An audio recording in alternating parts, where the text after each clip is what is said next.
Guys, Chad with BAKO'S Custom Lawn, and happy St. Patrick's Day. We got some stuff here to make corned beef and cabbage, so stay tuned and we're gonna make this. It's super easy. A lot of people get overwhelmed by the recipe and all that, but it's super easy, guys. You can do it in a crock pot, you can do it in a stock pot like this, which I do because I want to cook 2 corned beefs. So just do it in this nice big stock pot, but like I said, you can do it in a crock pot. So super easy, and let's get started. All right, so the main thing is get our light turned on here. So we got a nice stock pot here, and we're gonna put some water in this.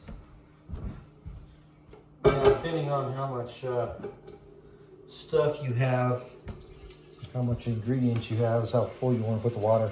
But keep in mind, as it cooks, it's going to evaporate a lot of this water. In fact, you're probably going to have to add water. So I'm not really too concerned about the water level. I'm probably going to put it at about half. A lot of people, they wash off the juice off their corned beef. I don't do this. Just adds flavor. And then also, people get confused about the point and the flat. So the point's gonna have more fat on it and more flavor. It doesn't have a ton of fat on there, but you can tell it's got a little bit on there, and it's got better marbling too. So for flavor, I think it's a little more tender myself too. So for flavor and everything, I go with the point cut. Now, if you can't have any fat at all or you don't like it, go with the flat, but just keep in mind it might be a little tougher. And that's about it. So go ahead and get this thing about half full of water here. Bring it back over. Because at this point in the game, all we're doing is cooking the corned beef.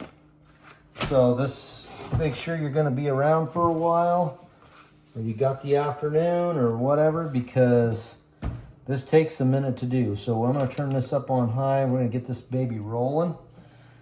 And this is what your cabbage looks like. Now, this doesn't go in until about 30 minutes before the whole thing is done.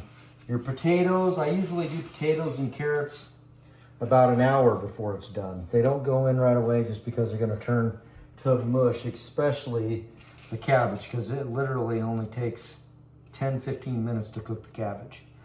Okay, so now what we're going to do is we're going to get this